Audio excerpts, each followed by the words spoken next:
أعوذ بالله من الشيطان الرجيم فمن تاب من بعد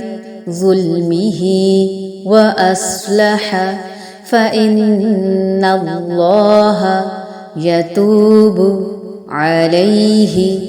إن الله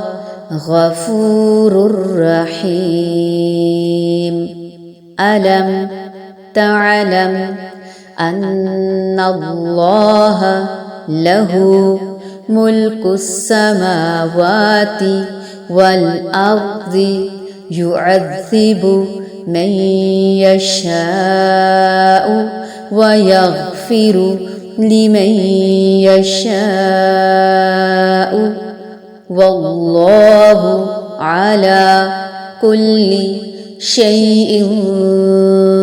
قدير فمن تاب من بعد ظلمه وأصلح فإن الله يتوب عليه إن الله غفور رحيم ألم تعلم أن الله له ملك السماوات والأرض يعذب من يشاء ويغفر لمن يشاء والله على كل شيء قدير فمن تو جو کوئی تابہ توبہ کر لے من بعد ظلمی ہی اپنے ظلم کے وَأَصْلَحَ اور وہ اصلاح کر لے فَإِنَّ تو بے شک اللہ تعالی یتوب وہ مہربان ہوگا علیہ اس پر ان اللہ بے شک اللہ تعالی غفور بہت بخشنے والا ہے رحیم بہت رحم کرنے والا ہے علم کیا نہیں تعلم آپ نے جانا ان بے شک اللہ تعالی لہو اسی کے لیے ہے ملک بادشاہت السماوات آسمانوں والارض اور زمین کی یعذب وہ عذاب دیتا ہے من جسے یشاء وہ چاہتا ہے ویغفر اور وہ بخش دیتا ہے لمن جسے یشاء وہ چاہتا ہے واللہ اور اللہ تعالی علی اوپر کلی ہر شیء چیز کے قدیر خوب قدرت رکھنے والا ہے جو شخص اپنے گناہ کے بعد توبہ کر لے اور اصلاح کر لے تو اللہ تعالی رحمت کے ساتھ اس کی طرف لوٹتا ہے یقیناً اللہ تعالی معاف فرمانے والا مہربانی کرنے والا ہے کیا تجھے معلوم نہیں کہ اللہ تعالی ہی کے لیے زمین و آسمان کی بادشاہت ہے جسے چاہے سزا دے اور جسے چاہے معاف کر دے اللہ تعالی ہر چیز پر قادر ہے قدرت رکھتا ہے اس توبہ سے مراد اللہ تعالی کے ہاں توبہ قبول ہونا ہے یہ نہیں کہ توبہ سے چوری یا کسی اور قابل حد جرم کی سزا معاف ہو جائے گی حدود توبہ سے معاف نہیں ہوں گی فمن تاب من بعد ظلمہ جس نے اس ظلم کے بعد توبہ کر لی جس نے اپنے اس گناہ کے بعد اس حرام کام کا ارتکاب کرنے کے بعد سچی توبہ کر لی اور سچی توبہ کیا ہے توبہ میں یہ شرط ہے کہ جس کا جو مال چرایا اس کو واپس لوٹایا جائے اس سے معافی مانگی جائے کیونکہ حقوق العباد کو لوٹا کر ہی توبہ قبول ہوتی ہے نا وہ اصلاح اور آئندہ کے لیے اپنی اصلاح کر لی اپنی عادت بنا لی کہ توبہ پہ قائم رہنا ہے اور چوری کبھی نہیں کرنی فَإِنَّ اللَّهَ يَتُوبُ عَلَيْهِ تو بے شک اللہ تعالیٰ اس پر مہربان ہوگا ان اللہ غفور الرحیم بے شک اللہ تعالیٰ بخشنے والا مہربان ہے یہ ہے غفور الرحیم یہ نہیں کہ چوری بھی کر لو دوسرے کی زندگی حرام کر دو مثلا جیسے ہم پچھلی آیت میں کیا ذکر کر رہے تھے کہ موبائل وغیرہ چوری ہو جاتے ہیں، اس میں جو ڈیٹا سیو ہوتا ہے کس کا ہے؟ وہ بعض اوقات موبائل کی قیمت سے زیادہ قیمتی ہوتا ہے، یعنی یوں لگتا ہے جیسے انسان کے ہاتھ کٹ گئے۔ تو ایسی تمام چیزوں سے بچنا ہے ہر حال میں، جس سے دوسروں کا صرف مال نہیں ان کے اعمال بھی چرائے جائیں۔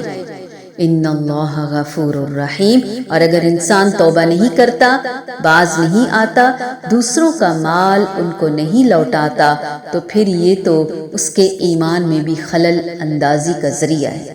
نبی کریم صلی اللہ علیہ وآلہ وسلم نے فرمایا، زنا کرنے والا جب زنا کرتا ہے تو مومن نہیں ہوتا، چور جب چوری کرتا ہے تو مومن نہیں رہتا، جب شراب پیتا ہے تو مومن نہیں رہتا، پھر اس کے بعد توبہ کا دروازہ بہرحال کھلا ہوا ہے۔ چوری کرتا ہے، ایمان جاتا رہتا ہے، ایمان رخصت ہو جاتا ہے۔ اگر اس حال میں موت آ جائے، ظاہر ہے چور بھاگے گا تو پیچھے موت بھی بھاگے گی۔ انسان اپنی چیزوں کے بچاؤ کے لیے کچھ بھی کر سکتا ہے، تو پھر وہ ایمان کے بغیر دنیا سے رخصت ہوگا۔ چور پر اللہ کی لعنت بھی ہے، اللہ کی رحمت سے دوری بھی ہے۔ ایسا شخص، اور سوچئے کہ اگر کسی پر اللہ کی رحمت نہ ہو تو کس کس مصیبت میں وہ پھنس سکتا ہے۔ اللہ تعالیٰ نے چور پر لعنت بھیجی ہے، اگر وہ چوری کرتا ہے تو اس کا ہاتھ کاٹ دو، اور توبہ کا دروازہ اس کے لیے پھر بھی کھلا ہے، اسے سزا مل گئی، وہ پاک صاف ہو گیا۔ لیکن اگر دوبارہ وہ کرے گا تو یقیناً دوبارہ مستحق ہوگا۔ اللہ تعالیٰ غفور الرحیم ہے، توبہ قبول کرنے والا ہے۔ ایسا ہے جیسے اس نے گناہ کیا ہی نہیں، تو جب تک زندہ ہیں توبہ کا دروازہ ہمارے لیے کھلا ہوا ہے، لہٰذا چھوٹی سی بھی چیز کسی کی چرائی ہو تو واپس لوٹا دینی چاہیے، اور اگر وہ شخص مر چکا ہے تو اس کے وارثوں کو دے دینی چاہیے، اور اگر وارثوں کا بھی پتہ نہ ہو تو پھر اس مال کو صدقہ کر دینا چاہیے۔ اپنے پاس اپنے مال میں شامل ہرگز نہ کریں، ورنہ قیامت کے دن نیکیوں میں سے دینا پڑے گا، یہ گارنٹی ہے۔ علم تعلم ان اللہ لہ ملک السماوات والارض، ایک خوشخبری، ایک گڈ نیوز، ہمارے ذہن کو وسعت دینے کے لیے، ہمارے خیر کے عمل کو مزید بڑھانے کے لیے، وسیع تر کرنے کے لیے، تاکہ ہم ان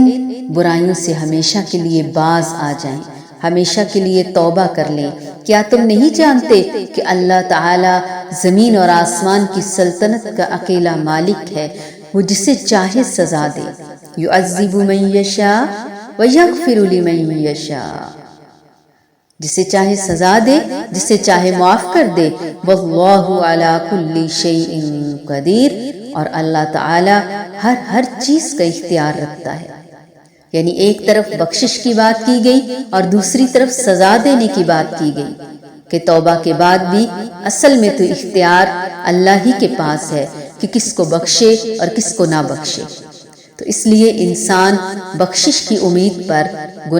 گناہ نہ کرتا چلا جائے کہ بخشا تو جاؤں گا ہی، ذرا ابھی چوری ہی کر لوں۔ فمن تاب من بعد ظلمه وأصلح فإن الله يتوب عليه إن الله غفور رحيم ألم تعلم أن الله له ملك السماوات والأرض، یہ کی ہے ہمارے لیے کہ ہم گناہوں سے باز آ جائیں اور نیکیوں کے لیے خود کو ابھاریں، اگر ہم اس بات پر یقین رکھتے ہیں کہ